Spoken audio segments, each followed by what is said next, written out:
Hi friends, in today's session we shall learn the risk assessment process. Now as you know, this risk assessment process, it has to pass through a specific method. Now this presentation, this lecture has been designed with a view to give you basic skills to do the risk assessment process to those who are new to this idea, and also those who are already in this process, to build confidence in them, to give them a direction how to go about doing this risk assessment process. Now this risk assessment process is expected to cover a wide range of tasks and activities. Now we should start with the definitions. That is the basic thing. What is a risk? What is risk assessment? Why to do risk assessment? All these are the questions which need to be answered before we go to the actual process of doing the things. Now why do risk assessment? Now risk assessment, the basic reason or basic fundamental behind doing risk assessment is to help the owners to identify the risk which are high risk, medium risk or low risk. Means categorization of risk is the basic concept, basic idea behind doing this risk assessment. Secondly, you must do the risk assessment because that has been recommended by the 9th, 10th and 11th safety conference, and very recently it has been included in the statute also. Now it is the duty of the owner to arrange for the risk assessment, to identify hazards and to prepare a risk management plan, and all these things now they have come under the statute. So under these circumstances it becomes mandatory for any mine operator to go for the risk assessment. Now as you know, this risk assessment process, this cannot be done single-handedly. There has to be a team which will be involved in this entire exercise. Now the whole team should be well conversant with the process. Now this risk assessment which we will be doing with the intention of prioritizing the risk, and definitely the basic purpose is to make improvements in the safety standard of our mines. Always remember one most important thing. It is, there can be a zero accident mine. Zero accident is possible, but zero risk is very difficult. Nay, I will say it is not possible. Now when we talk of risk, as you know, mining is a hazardous industry. At in every activity, at every step, there is an amount of risk involved. We need to take risk. Without risk, we cannot dig out the valuable mineral from Mother Earth. Now when we take risk, there is a concept which is known as calculated risk. It is an age-old concept. Say when an accident occurs, we say that the calculation of the risk, the person who is involved, the victim, he miscalculated it. Okay, now when basically we want to calculate something, we need to have some criteria. We need to quantitatively define it, we need to qualitatively define it. So all these things will be covered in this risk assessment exercise. When we talk of the definition of risk, risk has been defined in the coal mines regulation new 2017. There is a definition. Some definitions have already been added in the new regulations. So the definition of risk is, it is a combination of likelihood of a specific unwanted event and the potential consequences. All of we know what an unwanted event can be.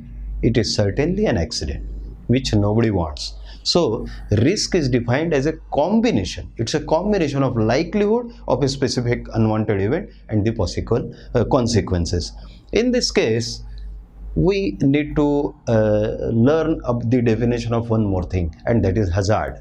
There is a very thin line between an hazard and a risk, but definitely these two things are different from each other, although they are certainly related.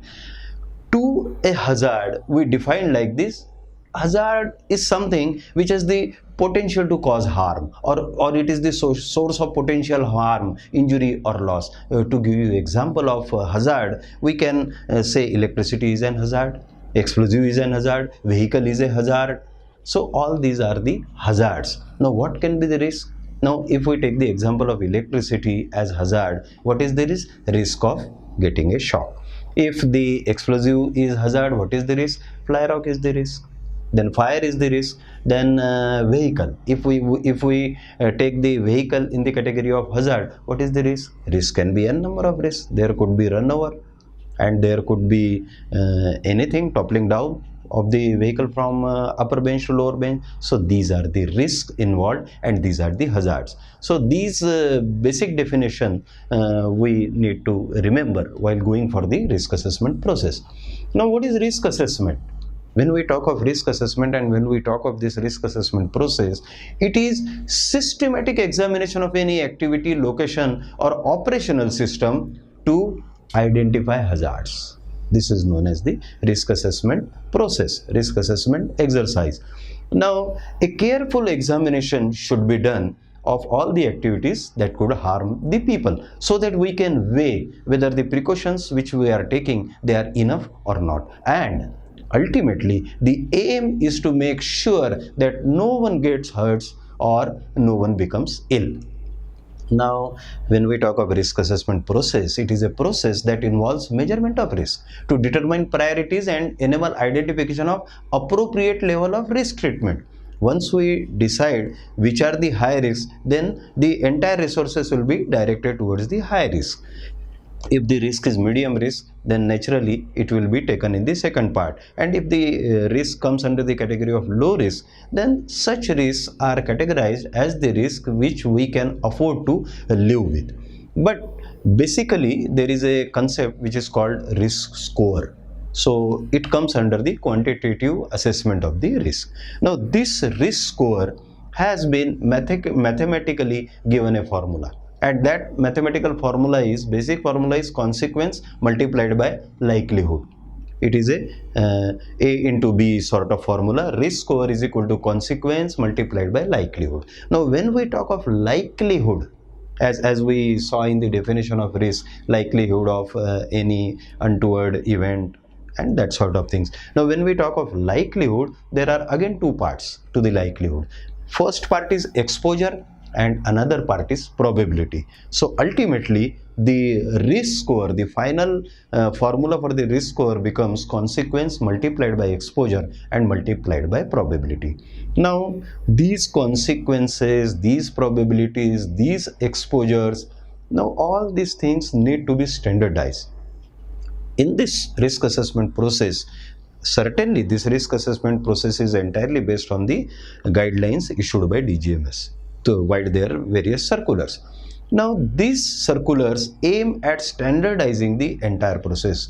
All of you know that in the recent circular number 5 of 2016, DGMS has given a criteria to quantitatively categorize risk above 200 to be high risk. Then 20 to 200 medium risk, below 20 the risks are taken in the category of low risk. Now once you give a number, once you give a figure to any risk score, then there needs to be standardization for comparison amongst all the different companies, all the different mines which are worked in our country. Then comes the risk control.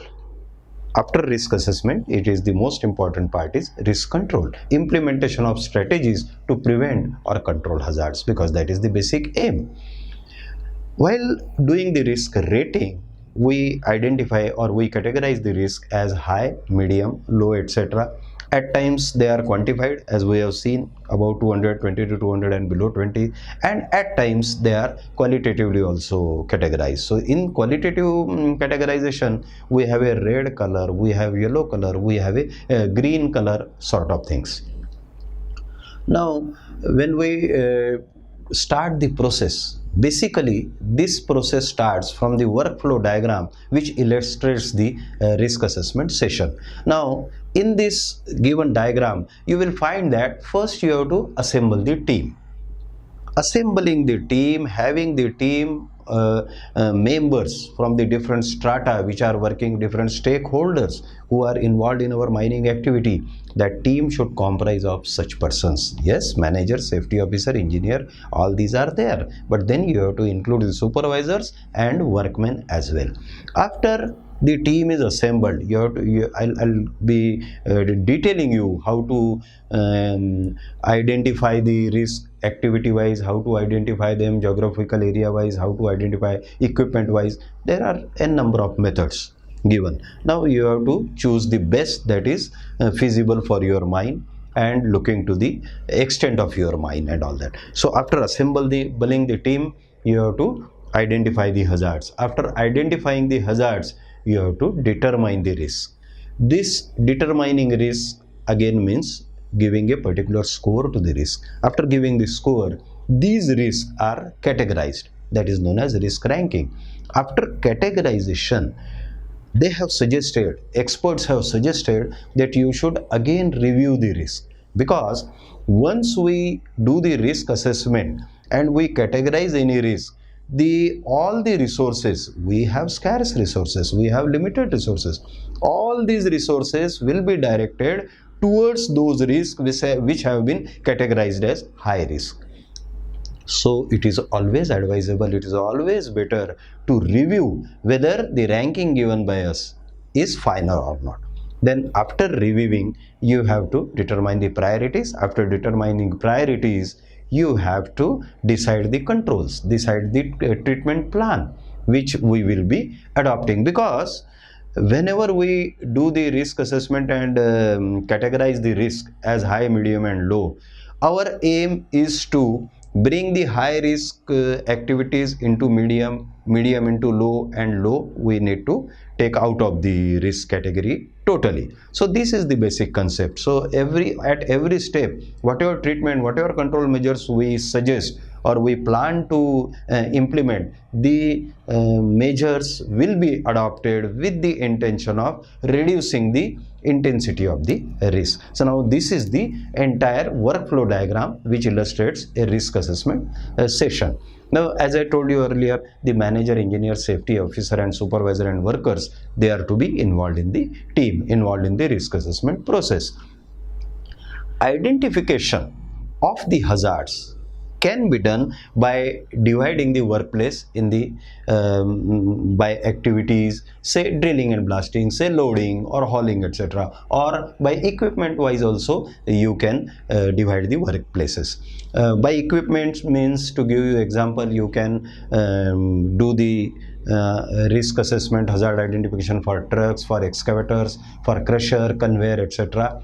Or the third method is to divide the workplace by geographical areas. So the pits can be designated, the compounds can be decided, the workshop area, etc., they can be taken into this system, this method. Or by specific job activity also risk assessment process can be done. Now say grinding of tools is there, welding, etc., is there, but whatever risk assessment we have done, actually I have been very fortunate to be a part of the risk assessment team in most of the big mines in our country. May it be Uranium Corporation of India Limited, may it be Sasan coal mine, it is the biggest coal mine in India, or may it be SAIL RMD mines or Magnesium India Limited mines. In all these mines, I was one of the members of the risk assessment area. So what we adopted was a combination of all these. At times we went for the equipment wise dividing of the workplace, then we went for the geographical areas also, looking to the type of the mine, looking to the working conditions over there, methodology over there. These adjustments have been done. So DGMS has also suggested to adopt the best possible way for your particular mines. Then specific issues and jobs must be targeted. Now independently looking for the failure modes or things that can go wrong for each process. This is most important. Then accident prone jobs. While doing the risk assessment, you must keep in mind the accident record or incident record of the particular mine. In such case, you need to give more stress on such locations, such activities which come under the category of accident prone areas. Basically, what is the objective of assessment of the risk and ranking? If we try to analyze what for all these things is done, is first to identify which risks are most in need of attention. Then second is to identify risks which need careful ongoing management, and the nature of ongoing management has also to be decided. Then third important area is to identify triggers which might be used to monitor the hazard and initiate remedial action if elimination is not feasible. Now to tell you about the triggers, triggers, I'll give you the example of, if say we have very tall dumps, at times there are 30-meter deck is to be done in any dumping area. We do obtain permission from the DGMS for 3 stages, and even at some of the mines DGMS has permitted for 5 steps also. The total height of the dumps over there is about 150 meters. So in such cases, you can take the trigger to be, if it is raining, going to rain heavily, if the weather has become inclement. So all these are triggers that are also to be identified, which may enhance the risk, or which are likely to have adverse impact on our entire the safety management process, etc. Now this risk ranking can be determined both qualitatively and as well as quantitatively, and risk assessment and ranking is to be done to draw up and implement plans to control these hazards. Now basically the treatment, control and action plan comes next when we talk of the entire process. Now in this treatment, control and action plan, we follow a particular hierarchy of controls. In this hierarchy of controls, the first method or the first line of action is to go for elimination. Now just to give you an example, if we are having more incidents of fly rock in a particular mine, or if there is a village situated in and around, the habitat is there in and around the mining area, and the rock is also hard and we need to regularly blast over there, and there is a risk of fly rocks, etc. So first you have to weigh, you have to analyze, you have to study whether we can totally eliminate blasting. Now this may not be feasible, as I already said, that there could be the rock, the strata being hard. It is very difficult to totally eliminate blasting. In such case, we go for the second hierarchy of control. That second hierarchy of control comes substitution. Now for example, there were so many fly rocks in the past. As soon as the non-electric detonator, nonel detonators came, and seismic slurry, etc. came, then electronic detonators came, there has been several advancement in the explosive technology in our mines. So the incidence of fly rock has reduced drastically. The vibrations have also been controlled to a great extent. So now this comes under the hierarchy of control under the heading of substitution. So elimination not possible, then let us go for substitution. The third one is separation. When we talk of separation, they say whenever somebody is hurt, it is the unwanted energy that has affected him. So in such cases, if you are in a position to have a wall in between, have some control in between, and separate the two things, the unwanted energy and the person on the other hand, so that way you can control this we are talking about the treatment and action plan, treatment and control plan. So the third step in the hierarchy of controls is the separation. Fourth comes the administration. In this administration, we normally give the example that in mines, it is a practice nowadays, wherever the blasting is done, it is done between 2 shifts.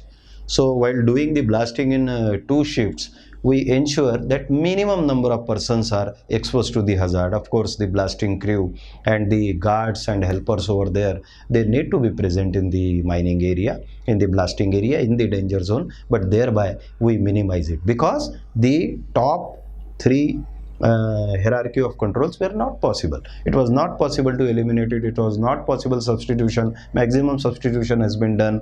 Then separation was not possible. So by way of administration, we ensure that the blasting is done in between the shifts, and there are a minimum number of persons present during the blasting in the danger zone.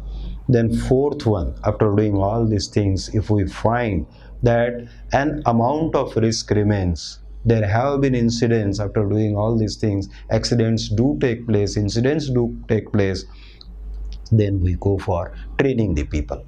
Always remember, do never take training very lightly. Training is a very, very important tool. Often it is neglected, maybe due to the pressure of production or all other pressures, or there may not be so much enthusiasm among the workers, among the supervisors. Could be the training methodology being adopted is age-old methodology. Always remember, when we talk of lectures, lectures are supposed to be easiest mode of training, but it is least effective. So we need to have audio visual combination. So that's why now PPTs came, presentations came, then videos are prepared for training, and now all these things, techniques, new techniques are being adopted. So always remember, training is one of the very important tools, very important hierarchy of controls for ensuring better safety in our minds. Then lastly, always remember, the last control is personal protective equipment. Now, to give you example of personal protective equipment which we use to safeguard from noise, so that is earplugs or earmuffs. So that should be the last thing to be given to the workers. You must first ensure that this noise level, the sound level is below 85 dBA in our minds. And after adopting all the hierarchy of controls, elimination, substitution, separation, administration, and all these things, if you are unable to still control the noise, and if it is still above 85 dBA, then as a last resort, you have to give the personal protective equipment. Now, this is the treatment and control plan which we will be adopting in the process. Now, effectiveness of this entire treatment and control plan is also to be regularly reviewed, and because we need continuous improvement, and we know that there is always a scope for improvement. There is always better to a good. So that way we have to do. And training, we must continuously go for training, and this risk assessment process training should also be given. You can utilize the services of experts for training your people in the risk assessment process, because in most of the cases, in most of the accident, we have found that there has been an amount of miscalculation. Of course, if it is a full-took bravery, then no one is to be blamed other than the victim himself. But in most of the cases, we find that the miscalculation part was there, the risk was not properly calculated. So the workforce, the frontline persons who are most affected in case of any accident, who are the worst sufferers, they need to be trained how to calculate risk, how to identify hazards, and how to go for completing the work in a safe manner. Now, standing order should also be there. They suggest that in case of any accident investigation and accident happenings, there should be a standing order to report the accident to the higher ups at the earliest, because in spite of taking all the precautions, there could be a degree of uncertainty, a degree of risk involved, and which could result in some accident. Now, whenever an accident takes place, there should be a clear-cut guideline. There should be a standing order who will be reporting about the accident, and what next action is to be taken by the person who gets the information. Then who are the persons who are to be informed about the accident immediately and arranging for the first aid. Then who will be securing the site, who will be treating the injuries, who will be investigating and reporting, and after that who will be reviewing the remedial actions that have been suggested. So these are the this is the line of action in the entire process of risk assessment. First we did the risk ranking, then first we identified the hazards, then we ranked the risk, then we adopted the treatment control action plans, and then we audited the things, we reviewed the things. Now let us start with the first thing, that is the assessing the risk. Now, as I earlier told you, that there is a risk score. There is a concept of risk score. It is termed as quantitative assessment of risk. Now, in this quantitative assessment of risk, when we term it as a risk score, there is a mathematical formula that has been derived and that has been accepted. As I told you in my previous lecture, that this entire process has been adopted from the Australian mines. You will be surprised to know the Australian safety standard is supposed to be the best safety standard in the world. The entire world adopts their safety management style and safety management criteria. The same has also been accepted by our DGMS and by our government of India. You will be very happy, or rather you will be very surprised to know that during 2017-18, when we read the accident analysis, accident report from Australian Chief Inspector of Mines, he says, very sorry to inform that there has been one accident in one of our mines. It was due to some fall of persons from height or something like that. I don't exactly remember it, but mind well, during 2017-18, there was a single fatality in Australian mines. So their safety management process has been accepted the world over, and on those lines only DGMS has designed a risk assessment process which they expect by the Indian mining industry to be adopted. Now let us start the process. Risk score for a hazard can be calculated using the formula consequence into probability into exposure. Now when it is a mathematical formula, for the sake of consequences, we need some guidelines, we need some standardization. Now what is a consequence? Now in case of an accident, the consequence is injury. Now this injury could be serious injury, could be reportable injury, could be fatal injury, or even in case of health also, adverse effect of health is also the consequence of any accident or something like that, processes of work. Now in this case, the table that has been circulated by DGMS to standardize the things, it says that if in case of any accident, the consequence is likely to be that more than one person would be dead, several persons would be dead, then the value to be taken is 5. And if in case of the accident there is chance of a single fatality, then the value could be taken as 1.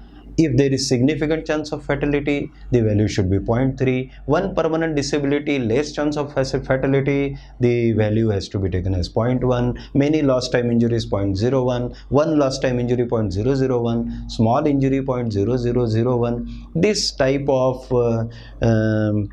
what we will say, this type of table and this type of suggestion DGMS has given, which can be the values which we are expected to adopt. Now this was regarding the consequence. Then next comes the exposure.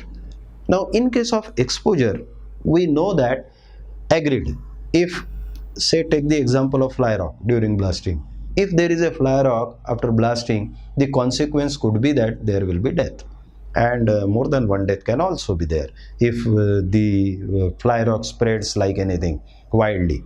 So that is agreed. What is the exposure? If the consequence of fly rock is going to be that more than one person is going to die, we cannot term immediately the risk to be very high risk or extreme risk, because the second part comes exposure. Say in my mines, I undertake the blasting operation once in 6 months, once in a year. So the exposure part, it becomes very low.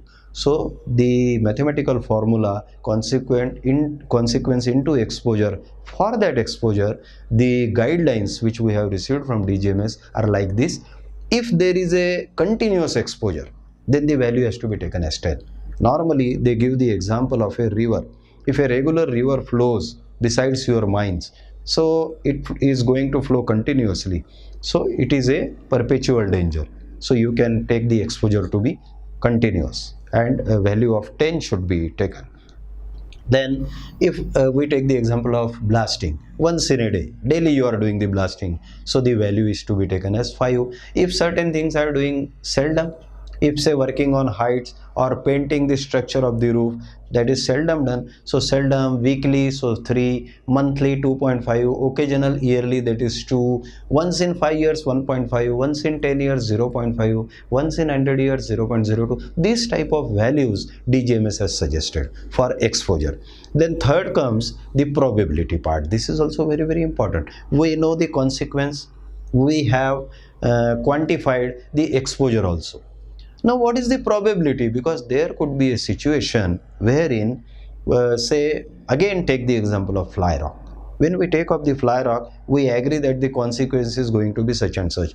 And exposure, yes, daily we have identified, we have quantified it daily also. But probability, I may say that in case of my mines, the probability is practically impossible. In case of the scale of probability, now as we were in case of the fly rock, we may say that the system adopted in our mines is a foolproof system. So if the it is virtually impossible, then the value to be taken is 0.1, practically impossible 0.5, conceivable but unlikely, the value could be taken as 1, only remotely possible, the value to be taken is 2, unusual but possible 3, quite possible 7, may well be expected 10. Now these were the guidelines which were issued by DGMS while their circular, which was issued in 2002, and then again it was issued in 2011 also. The same circular was repeated.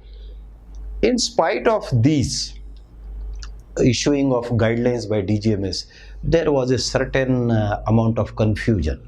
Now DGMS also could identify that there has been some confusion and some detailed explanation needs to be given. So subsequently DGMS again issued a few circulars, MAMID 1, MAMID 2 in 2014. In those circulars, this consequence exposure probability, this was discussed at length, and very clear cut guidelines were issued. Now you will see in this slide you will find that on the first column it is the probability, and in the other 5 columns it is the consequence. Now for calculating the risk, they have said that if a particular incidence is almost certain to take place, so then it is, and death is going to result from it, then it comes under the category of extreme risk. Now almost certain has also been further defined by DGMS. They say if some incidence is taking place or happening every week, for example we may say that failure of brakes, in there have been incidents of failure of brakes in my mine every week. One or the other truck, the brake fails. If such is the situation, now in that case, and yes, if it is a brake failure, the consequence could be death. In other words, we may say this is qualitative assessment of risk. Now as you are seeing in this slide, extreme risk has been given the red color, high risk has also been given red color, but it is not that dark red, then it is the yellow color, and lastly it is the green color. Now in this type of assessment of risk, in this particular circular, DGMS has tried to form a relation between probability and consequence. So they say once in a week means almost certain, once in a month means likely, and if it is possible, when we take the under the category of possible, they say if it has been known to have happened somewhere else. If something has taken place in some of the mines, then very much in my mind also the thing can happen. Now in case of if certain incidents has taken place once in 10 years also, so they say it can be considered to be unlikely. And in case of rare incidents, the circular suggests that if a particular incident or accident has taken place once in 100 years, but the consequence of was death, then in that case, under the qualitative assessment of risk, it is given the red color and it comes under the high risk. Now in this case also, the second slide which shows about the estimating, how to estimate the probability. Now for estimating the probability, they have further made 4 criteria. The 4 criteria are health, financial, operational and environmental. Of course the topmost priority will be health and the life of the workers who are working in our mining industry. So that has to be given the top priority. All our efforts need to be concentrated on ensuring that nobody falls ill or nobody gets hurt. So while estimating probability, they have given that criteria. once in a week, once in a month, once in 10 years, once in 100 years, and like that. So DGMS has always been trying to simplify the process, further simplify the process, and that way wishes to standardize the entire risk assessment process. Now, as I told you, that whatever risk assessment I have been associated with, we have taken full advantage of the guidelines given by DGMS, and those risk assessment reports, they were again further discussed also at the inspectorate also, and then some brainstorming was there and some conclusion was lastly taken up. Then comes the personal risk assessment, which is known as the Take 5. This circular was also issued by DGMS as a last resort. DGMS says that in spite of conducting the risk assessment process, in spite of risk ranking, in spite of deciding the treatment control plans, and in spite of adopting all the risk treatment plans, there can be some residual risk while conducting any operation. As you know, mining is a hazardous operation, and many new risks may emerge in the course of doing the work. So, as a last resource, as a last shield, this is the personal risk assessment card, which is known as Take 5. In this Take 5 card, each and every worker who is engaged in any hazardous activity wherein there is a risk to his life, risk to his to the life of his co-workers, he has to go for this Take 5.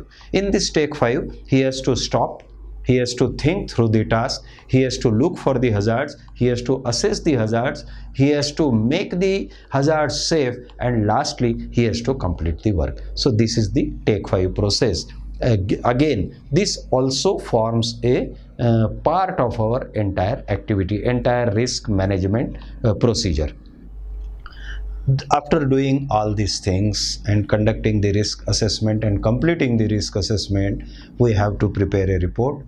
In that report, normally the structure of the report which we used to prepare was, first chapter used to be on introduction, then it was brief geology of the mine, brief of the mine workings, then accident, incident, near miss statistics and analysis was there, then risk assessment process with details of the members, who were the members of the various teams, who were the facilitators, etc., etc. Then tables are included which have the identified hazards with the risk score, and in those tables we do mention about the existing controls and the proposed measures to be taken. Then there are recommendations, then there is executive summary and annexures, etc. So this forms the body of the risk assessment report. Risk reduction program.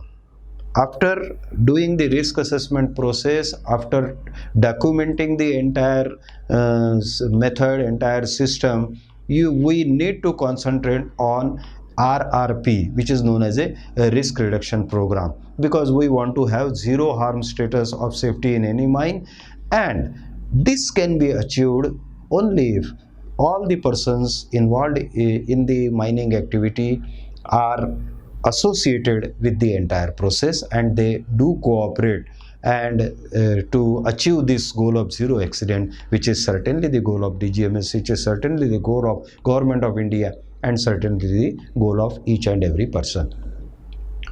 This entire risk assessment process, hazard identification process, was further simplified by way of a circular which was issued in 2016. Now, since this is the latest circular that was issued for this entire process, almost all the mines are following this safety management system. This entire area was discussed in DGMS, and what they found is there is a lack of penetration of the concept at the grassroots level. So there is confusion in the implementation strategy. Then there is lack of involvement of frontline mining personnel in developing the document, that is SMP, safety management plan, etc. This was observed by the DGMS. So they issued a circular giving clear-cut guidelines that while forming the teams, whom we should involve. Now, DGMS categorically says safety officer, mine manager are going to be the members of the team, no doubt about that. Then engineer of the mine, he is to be one of the members. Then workmen inspectors, as you know, workmen inspector, it is a statutory body. They are the representative of the DGMS in a way, and they are well trained for conducting their job of inspecting the mines. Now these workmen inspector must be involved in the entire safety management, preparation of safety management plan, entire risk assessment process, entire identification of hazards. Then one who is in charge of mine production, without his cooperation, our entire activities or our entire efforts will not yield fruits unless the man who is a production man, he is associated in this entire activity. Then in charge of the mechanical section, then in charge of the electrical section. As we saw in the risk assessment process, the process started with assembly of the team. So this was the team which we just now discussed. So safety officer, mine manager, engineer of the mine, workmen inspectors in charge of mine production, in charge of mechanical section, and in charge of electrical section. Now these are to be the members. Now in charge of civil wing also needs to be involved in some of identifying some of the risks. Then in charge of occupational health and hygiene, he is one of the important members. Say medical officer of the mines, in charge of mine surveying. Then supervisors and workmen selected from the production, mechanical, electrical, civil and mine surveying side. These are to be the members of the risk assessment team. Now for advice and technical guidance, this has been suggested by DGMS. For advice and technical guidance, regulators, eminent mining scientists, experts from academic and research institutions, and representatives from manufacturers, OEM may be invited to participate in the risk assessment sessions. And for co-opting members, it depends on the situation. You can also co-opt members if you don't need for the entire process, but in some of the sessions, if you need them, you can very much co-opt members for those particular discussions, particular brainstorming sessions and particular activity. Then the tools, after formation of the teams, how to proceed. Now how to proceed means we need to have certain tools for the risk management criteria and risk management activity. So what are those tools? Those tools are minutes of safety committee meeting. Always remember, the workman inspector, the minutes of the safety committee meeting, the workman inspector's report, all these are statutory things.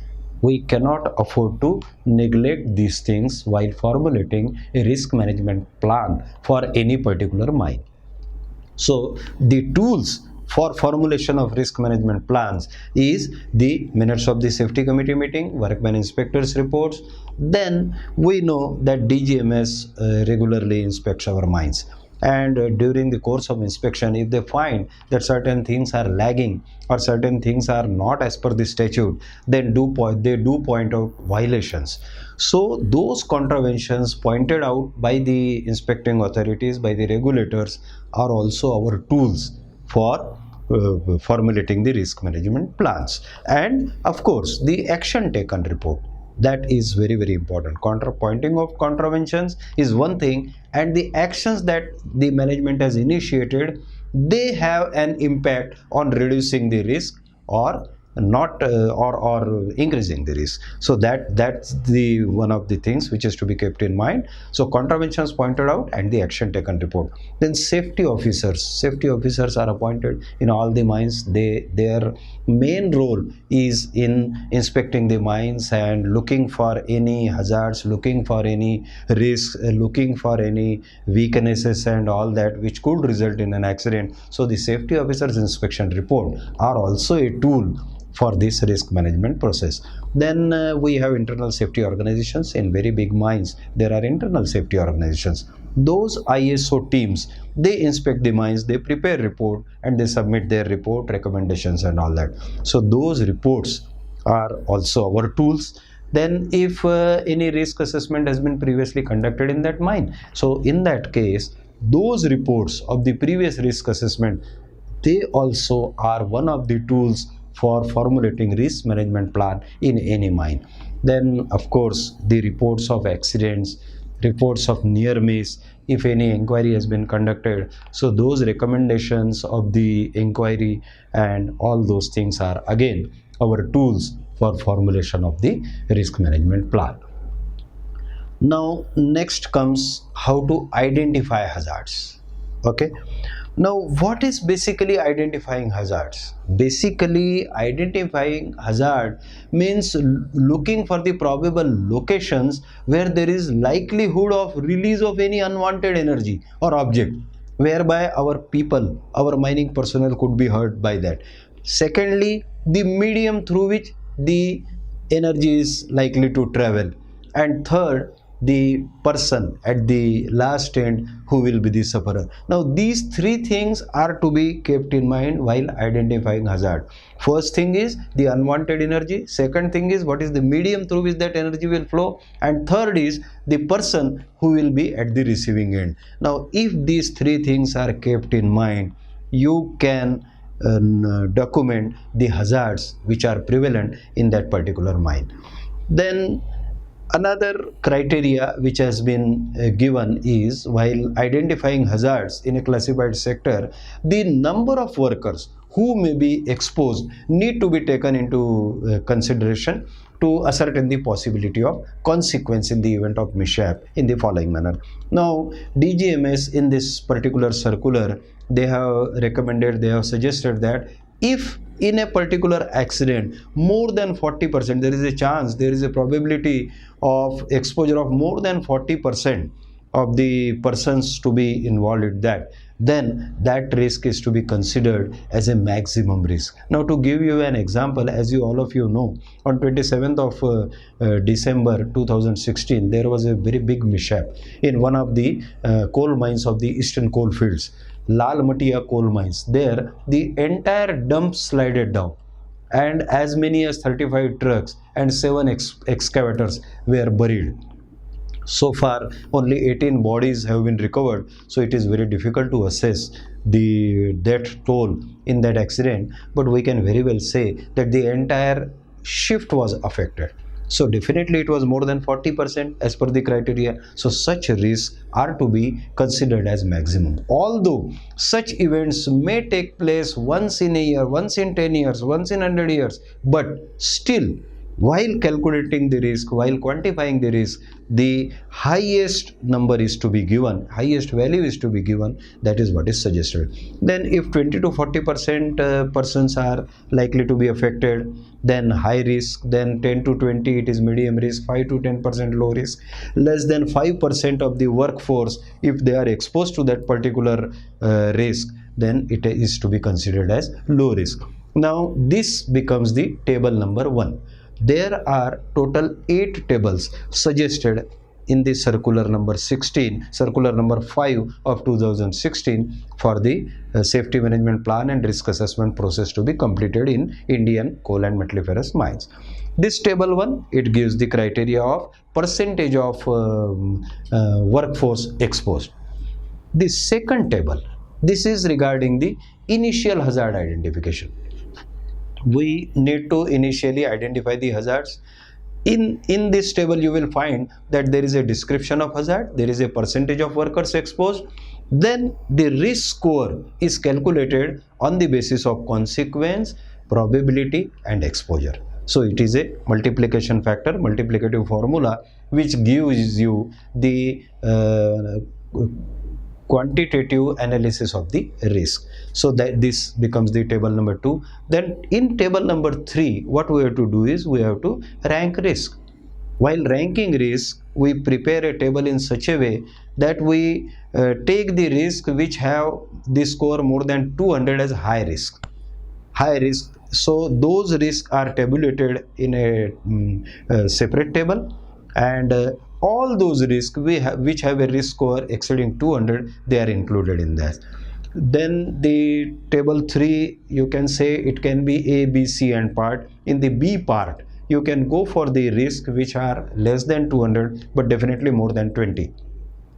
So all those risks which have been quantified, which the risk score is between 20 and 200, they are to be included into table number 3B, and table number 3C these risks we call low risk. So all the risk which have a risk score less than 20, they are to be included in. So thus completes our table number 3. Table number 1 was for exposure, percentage of workers. Table number 2 was initial hazard identification, and table number 3, what we did is we made 3 parts, A, B, C. First part was high risk, more than 200. Second part was medium risk, 20 to 200, and third part is low risk, which is less than 20. Then comes the table number 4. After doing this much, you have to again tabulate it, summarized hazard identification, which are the major hazards that have been identified. Always remember, while conducting risk assessment of any mine, any Indian coal or metalliferous mines for that matter, there are certain hazards which must be looked with priority. Those hazards are fire. Fire hazard is a major hazard. We call them major hazard, as you are seeing in the table number 4. So fire should be a major hazard, inundation should be a major hazard, big fall means slope failure, you can say, waste dump failure, pit slope failure. All these are major hazards because the number of persons that are likely to be involved is more. The percentage of workers involved are likely to be more in case of such incident. So these come under the major hazards. So in table number 4, what we do is we tabulate these major hazards. Then in the table number 5, we categorize the identified hazards as a subcategory of the hazards. Now, for example, the example given over here is, if the major hazard is inundation, then subcategory of the hazards could be incorrect mine plans, improper survey instrument, lack of skilled persons and using unskilled persons for the job. So this way we again have a subcategory of hazards, because while formulating an action we need to consider the subcategory. Our action will depend on, will be addressing each and every subcategory, what action is to be taken. And in the table number 6, worksheet for risk assessment, control and audit. The sample risk assessment worksheet that has been shown, it has 5 columns. In the first column we give a hazard number. They have suggested you give hazard number to each and every hazard. Then what is the hazard, describe the hazard. Then mechanism, how that hazard is going to, through what that is. Now if we say, as I told you earlier, if we say that machine or vehicle is a hazard, then what is the mechanism? Mechanism could be overspeeding, mechanism could be overloading, mechanism could be brake failure, and mechanism could be fire. So all these are the mechanisms. Now then risk rating is to be done, and comments are one of the important parts, because this table number 6 is very, very important. This table number 6 will decide our line of action, which comes under the table number 7. So when we say review the hazards, all the hazards, all the risks are to be reviewed, and the final risk which the team has consensus on it, and they all have decided to deal with these risks on priority. So those risks as a final documentation, they are to be included in the table number 6 and giving duly the comments for which they have been included in that. And after this 6th, it is the table number 7, which is the control plan. In this control plan you will find again there are about 7 columns in this. The first is mechanism, that will be same. Then second column is control. Now this control refers to what type of control we can have in this type of hazards, in this type of mechanism. Say for example, if brake failure is the mechanism, what type of controls can be there? Controls can be change the entire braking system, go for a different very foolproof braking system, or the control can be inspecting the brakes every 1 hour by the operator or by some or the other competent, I mean if it is feasible. So this way there are controls in that. So those controls are also to be listed. In the third column, they are, we want to include the RSP, that is related statutory provisions, because the statutory provisions are elaborate, and in all the statutory provisions what steps are expected to be done while doing mining activity in Indian mines have been clearly mentioned. So those RSPs, related statutory provisions are to be mentioned. Then as you know, the statutory provisions can never be complete, and the statutory modification amendments in the statutory provisions is a very elaborate and time-taking process. So that's why the Directorate General of Mines Safety time and again issues circulars. If say in some of the mines some accident takes place, then learning a lesson from that accident and what the other mines can immediately adopt, alerts and hazards and all that. So DGMS issues circulars. So DGCs, those DGCs or recommendation of the DGC are also to be included in the third column. Then there could be some management guidelines also. Management also has its own safety safety procedures.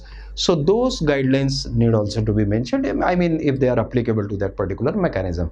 Then the next column is the ERCI.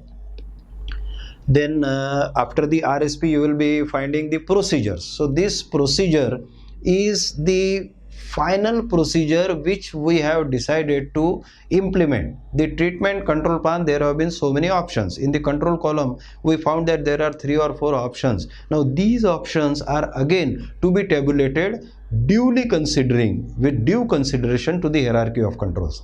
First control in case of any mechanism, any risk, is elimination. So go for that. If it is not possible, then go for substitution, go for separation, go for administrative control, go for all other things. So these controls mean those. Now after the duly mentioning the related statutory provisions, management guidelines, DGMS circulars, etc., then comes the procedure. Now this procedure refers to the final decision which we have taken that these control measures will be adopted in our mines. So that is, then comes the ERCI. This is again a important area.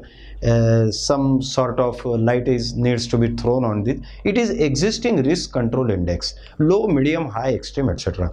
Now what I say is, in case of any mine, let there be any risk, any amount of risk involved in any particular mining activity, we find that if the mine is having a very big risk, that does not mean that every second, every minute, every hour some accident is taking place. No, they are very safely extracting the ore, although amount of risk is there. So how they are in a position to do that? So there comes this existing risk control index into picture. At every mine, in every company, some or the other risk control measures are being adopted, are being followed. So that existing risk control index will give you an idea of what priority needs to be done. If now existing risk control index is very, very low, then whatever procedure we have decided, that needs to be adopted with the least delay. Then comes the responsibility. Who will be responsible for implementing the procedures which we have decided to be implemented in our mines? So that particular person's name needs to be mentioned. And comments, in the last column of the comments we give a time frame.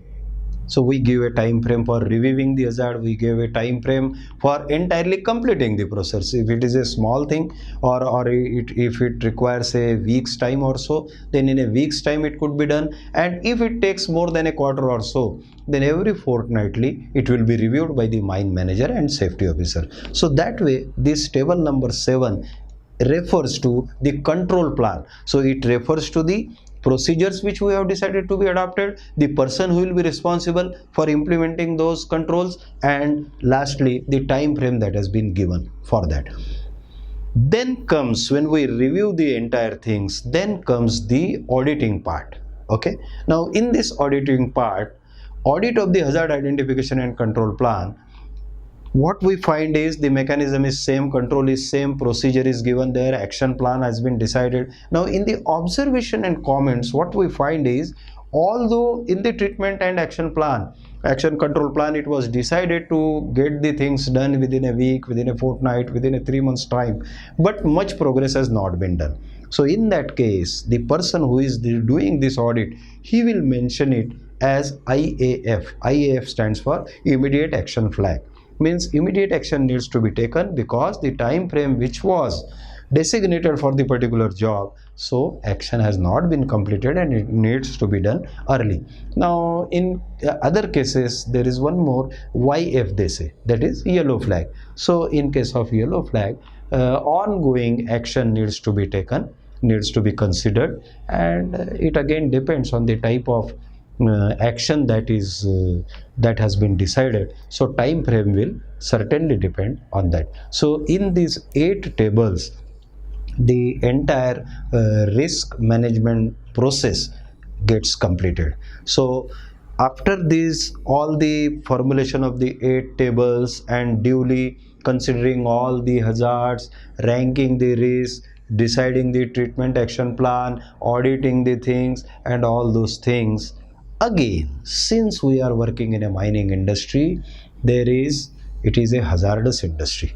So when it is a hazardous industry, we are constantly fighting against the nature. So there could be a situation wherein some emergency evolves.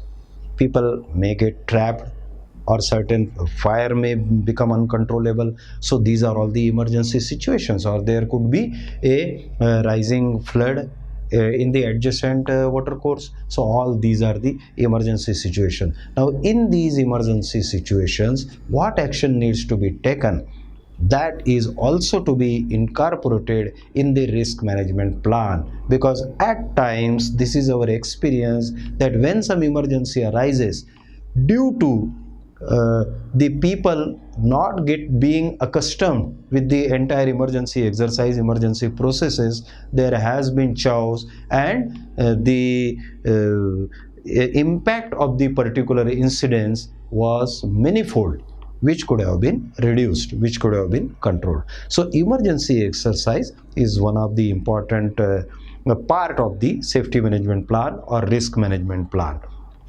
Now in this case, the international best practices, they suggest that exercise has to be systematic in nature and consistent with the concept of mutual assistance from other mines. At times, if the emergency that has arose, if it is of a very big nature, then you may be required to take the help from adjacent mines, from the adjacent rescue center and all other agencies. National disaster management team may also, NDRF now, as I gave you the example of Lal Matia, the NDRF team was summoned for that because the entire shift had was trapped beneath, and it was a very serious, very serious situation. So that way it is to be taken into consideration, who will invite them, what action will be taken, and it should be able to make direct reference to the risk at the mine. The purview of the exercise should be inclusive of external agencies such as DGMS, police, media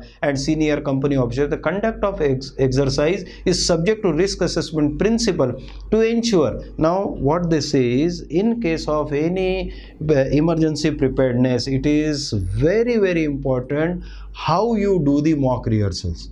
Now these are the emergency exercises which need to be periodically done, and while doing these exercises, while conducting these exercises, care has to be taken that no incident should happen during the emergency exercise or mock rehearsal itself.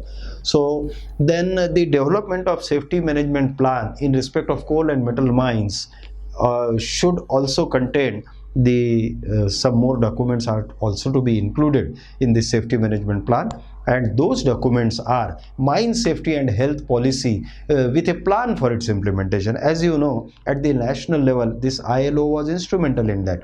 The nation has formed a safety and health policy, and they have directed all the owners of the mines to formulate their own health and safety policy for their workmen who are working in their mining industry. Now these mine safety and health policy document, they are also to be incorporated. Then the responsibility doesn't end there. After formulating the health and safety policy, who will implement it? What are the resources that have been allocated for implementing the health and safety policy? Those are also to be included in the safety management plan. Then the safety management plan, risk assessment data sheets, they are also to be, then all the hazard control plans and tables, and particularly all the yellow flags, YF which need ongoing action, they are also to be mentioned. Then audit sheets of the hazard identification, they are also to be a part of the safety management plan document. Then immediate action flag, the list of the hazard control plans which need immediate action, they are also to be separately mentioned. Then always remember, whenever we come across a particular amount of risk in any operation, the to deal with that risk, what we do is we document SOPs, safe operating procedures, code of practices, safe operating procedures, safe maintenance procedures. They are to be developed, and the people are to be trained for following those safe operating procedures. In this safety management plan, in this document, we also include all the SOPs and all the COPs and etc. They are also to be included. Then emergency management plan should include the trigger action response plan also. As I gave you the example of cloud burst, or if the weather becomes inclement, then we do have a standing order in our minds. All the supervisors, all the senior level executives, they visit the mine, they inspect the mine whenever during inclement weather, and particularly those areas, say if huge dumps are there, so in those areas we do inspect it. So these are the triggers. So trigger action plan also needs to be mentioned in that. Then maintenance schedule of all the electrical equipments and mechanical equipments, that is also to be included. And the most important part, as we saw in the hierarchy of controls, it was first elimination, then it was substitution, separation, administrative control, and then it was training. So in a safety management plan, there has to be a chapter which will mention about the training strategy, the training plans which have been decided by the company. So this way, the entire safety management plan, entire safety management exercise, as recommended by the Directorate General of Mines Safety for Indian coal and metalliferous mines, gets completed. I hope you must have got a very deep insight in this entire process. Do write to us for your comments, for your ideas, for your difficulties, and we will definitely try to address all your concerns. Thank you very much.